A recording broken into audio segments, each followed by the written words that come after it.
Over 30 years ago, Stone Temple Pilots released one of the greatest rock songs of all time, and it still sounds as fresh now as it did when it came out.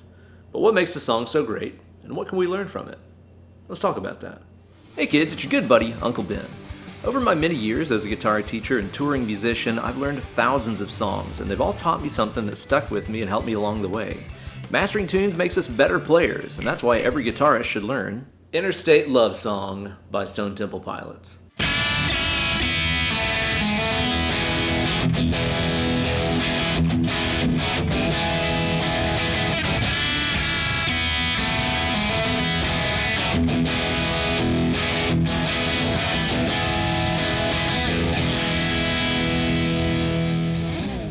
Yeah, dude, instantly recognizable, incredible main riff, great chord progressions and melodies, killer bass line. There's really nothing not to love about this song.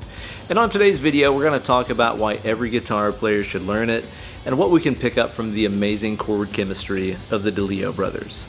As always, today's video is brought to you guys by everybody who supports my channel over on my Patreon page, patreon.com/Ben Eller Guitars.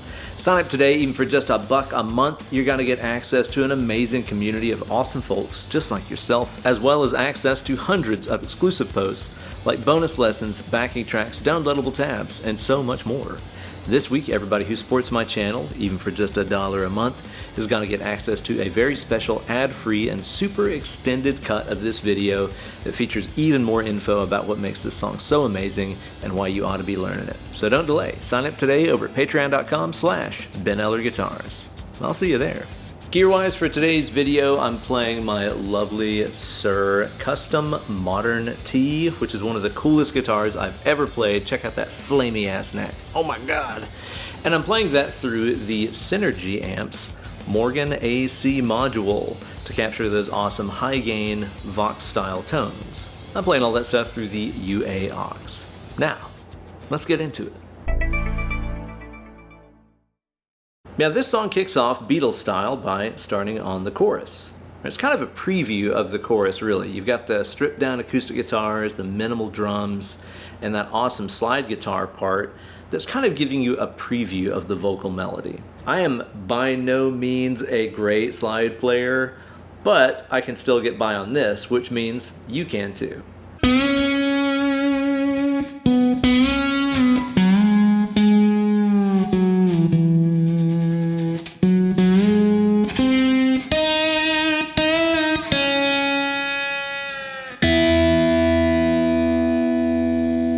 You'll notice that I'm dampening the strings out behind the slide, otherwise they can generate a lot of noise as that thing is kind of sliding up and down the strings. It can sound pretty nasty. I try to get the slide right above the middle of the fret. And remember, just a little side-to-side vibrato can be enough to kind of hide any discrepancies in your pitch in there. So just give it a little left to right. It doesn't have to be like Tiny Tim taking a shit, you know? Just keep it really subtle and smooth like you'd want to hear a vocalist do, and you'll be in good shape. So whenever I change strings, like from the D to the G, you'll notice that my thumb here has to come in and mute the previous string while my first finger plucks the new string. So in other words, whenever I go to the G, two things happen. My first finger plucked the G and my thumb here dampen out the D string. Otherwise it would ring out like this. That does not sound good. So it's kind of a matter of killing the old string while you excite the new string.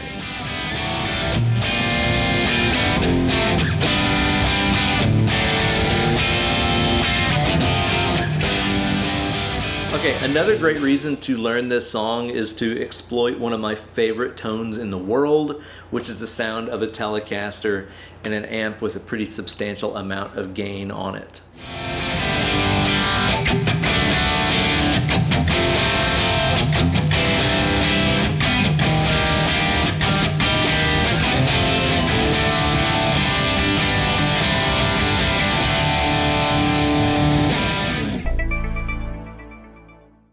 The main riff of the song is super iconic. Let's check it out and talk about some of the techniques going on.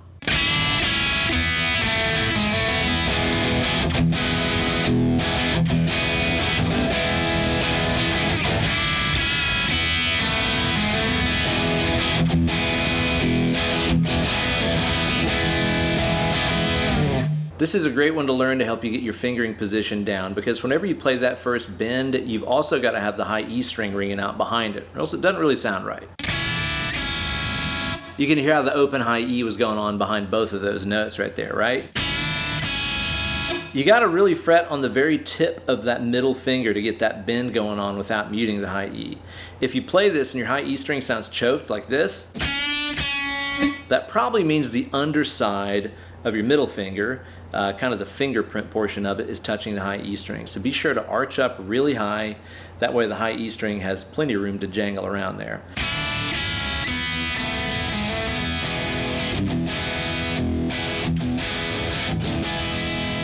This is worth pointing out too. This is a technique I don't really think there's a name for, but you'll notice whenever he strums that E chord, you'll see that little finger kind of softly dampening on and off the strings. It's kind of like that felt bar inside a piano that lays across the strings.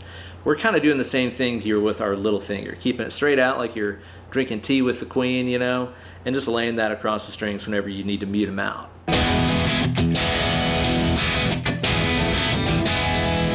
That's what I love about learning tunes and riffs like this, guys. It's that rapid interchange of techniques. Sitting down and practicing exercises is great. I do it all the time, but they're typically just one thing at a time. Just a picking thing, just a hammer-on thing, whatever. But whenever you play through that riff, you're doing bends with very specific finger positions. You're doing the hammer-ons. You're doing strumming. You're doing this muting thing, and then you're changing chord positions and all that.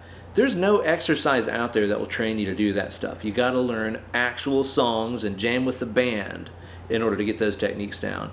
That does something to your brain that playing along with your metronome just can't do. This is why I encourage people to learn more songs. I love too that he takes you through a couple different inversions of an E here. We got our standard open position E chord, first chord I ever learned how to play, maybe it was yours too. Then he plays this extension, very Allman Brothers sounding chord, right? Before he lands on this C-shaped E.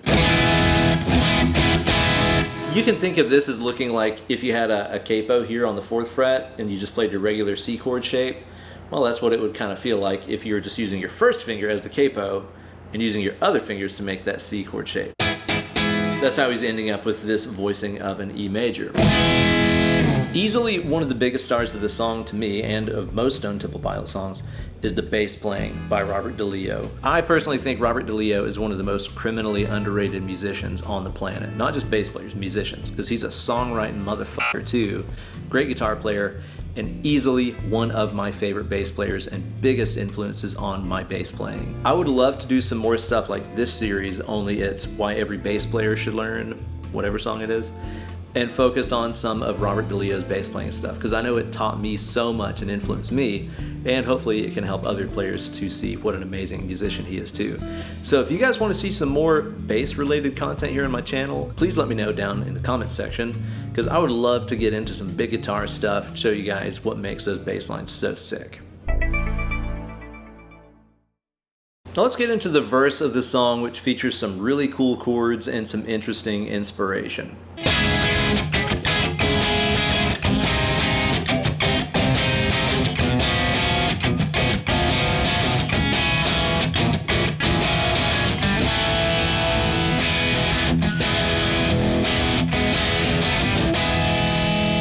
We have chords here that are way too expensive for your average 90s rock song, right? C sharp minor 7. This chord right here, which I think of as being a G sharp major over C. It's the same notes as G sharp major. We're just putting its third, C, in the bass. This guy right here, I see this called a whole lot of different things out there. Now the way that I like to think of it is as a C sharp 7 chord, but with the flat 7, the B note, in the bass. This guy is our B flat minor 7 flat 5 chord, or B flat half demolished, if you will. Really cool sound. You You could also kind of think about this as being big extensions on an F sharp 7. Doesn't that change the context? It's like you hear those 4 notes on their own and they sound kind of dark and grimy. But if you're hearing this guy as the root, it sounds kind of fun, like a 60s beach party, Beatles song or something. So you can think of it that way as well. I love the chromatic moves that are happening in the bass line right there too. So you got C sharp in the bass, C in the bass, B in the bass, B flat in the bass, and then A in the bass. Awesome stuff. Now, I hope that you guys have watched the Robert Deleo interview over on Rick Beato's channel, because it's one of the greatest videos I've ever seen on YouTube. It's absolutely fantastic. And Robert is talking about those exact chords and how the original inspiration was like a bossa nova kind of thing. And whenever you play those chords with that kind of bossa nova feel, you can really get the vibe that he was originally feeling when he played those chords.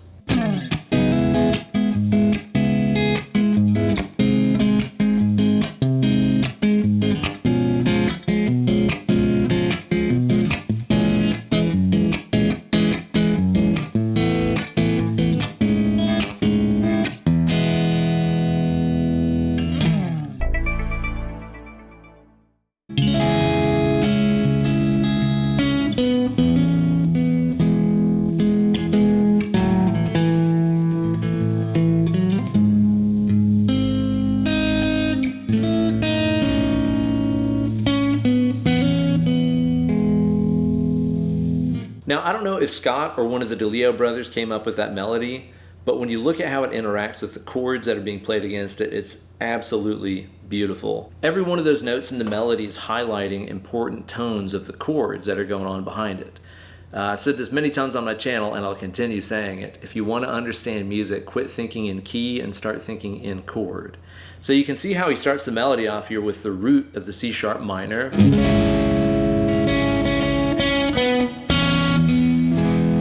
Cool melody against the E. You're starting off here on the 6, which is kind of an outside chord tone, but then he kind of redeems it by singing the 5 and the 3. Again, he's singing what's already there in the chord. There's that 6 to 5 move again against the A. Yesterday, that's 6 to 5. Now here's a cool thing. This G sharp major chord, he's taken this out of key chord, this G sharp major, and rather than thinking about what scale he could be implying here with that G sharp Phrygian dominant YOLO milkshake scale, he's like, I don't know, I'll just sing what's already there. Root 3rd 5th, he's just singing the chord triad.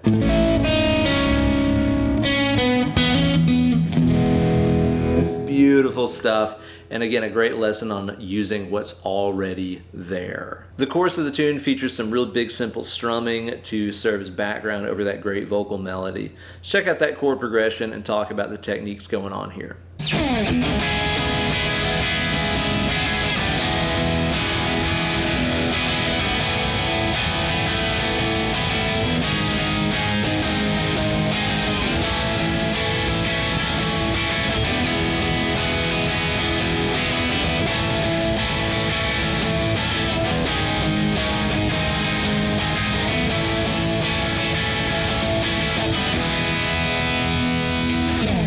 For the love of God, please learn how to strum chord progressions. It's something that you're going to need no matter what style of music it is that you're playing, and it builds the entire rhythmic foundation of your right hand, your internal groove, all of it. Just learn how to strum chords. I see so many players now that are getting into it and immediately getting into like lead playing stuff, and sweeps and all the cool tricks. Yes, that's awesome. That's important stuff too. But damn it, is this ever one of the most important things you can learn as a guitar player. Don't strum like this. Watch my right hand.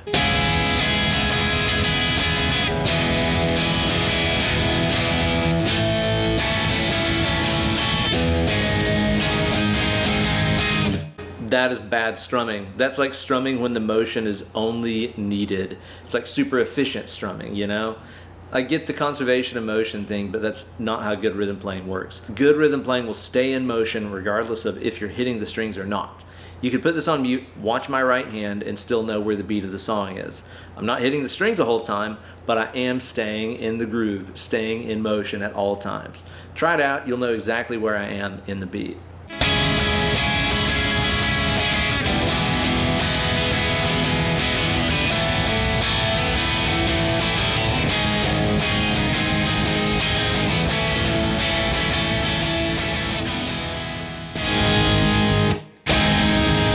That's a G sharp sus4. Notice the 3-finger kind of stack here.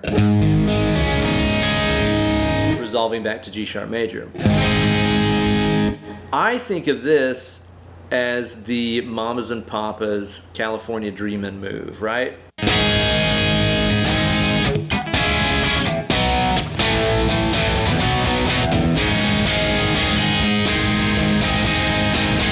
And that's the cool thing about sus chords. When you have the suspension going on, the chord is neither major or minor.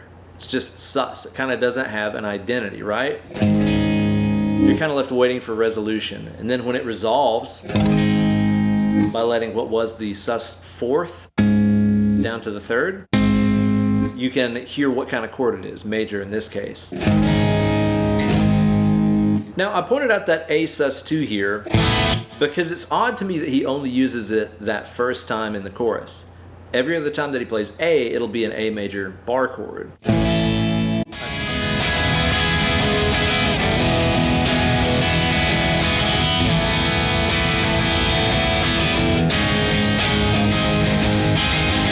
From there, all the repeats are on an A major bar chord, even when it just cycles the progression.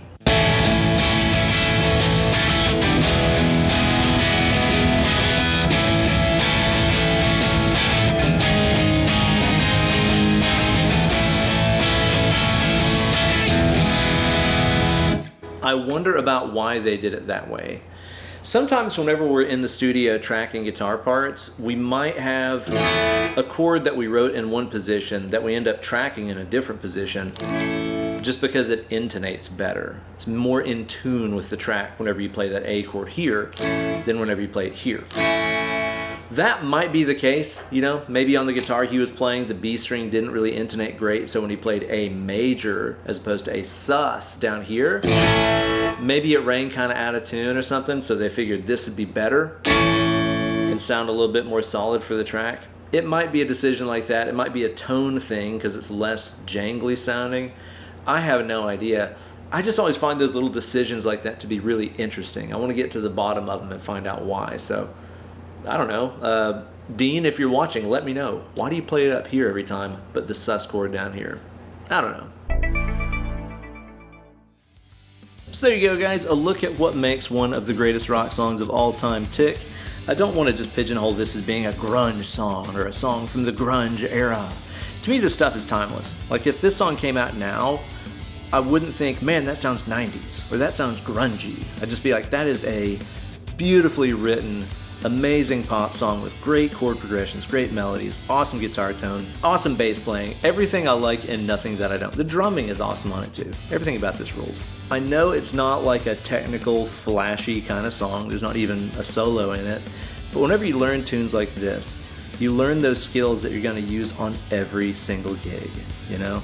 Those 36 hours you spent mastering that sweep tapping lick last week, well, you're going to use that once every other gig, most of the time, if the audience is lucky. But a lot of these skills you're going to use all the time, so why not invest your time in learning the stuff that's going to be the foundation of so much of your guitar playing. Plus, it can help you learn how to write amazing songs like STP has done their entire career. One of the greatest songwriting bands to ever come out of America, as far as I'm concerned. Let me know down in the comments section what song you think every guitar player should learn, and be sure to get access to the super extended and ad-free cut of this video over on my Patreon page, patreon.com/Ben Eller Guitars. I'll see you guys over there. Thanks so much for liking the video. Be sure to ring the bell for notifications every time I upload a new slice of fried gold, subscribe to the channel, and all that other good stuff, as well as tune in next week for some more awesome musical action coming at you. Well, guys, it's been fun as always, but it's about time to go to bed. It's getting late over here in Tennessee. I recommend you guys grab that guitar, get to learn some tunes, and beating on that Telecaster some. Less clicking, more picking.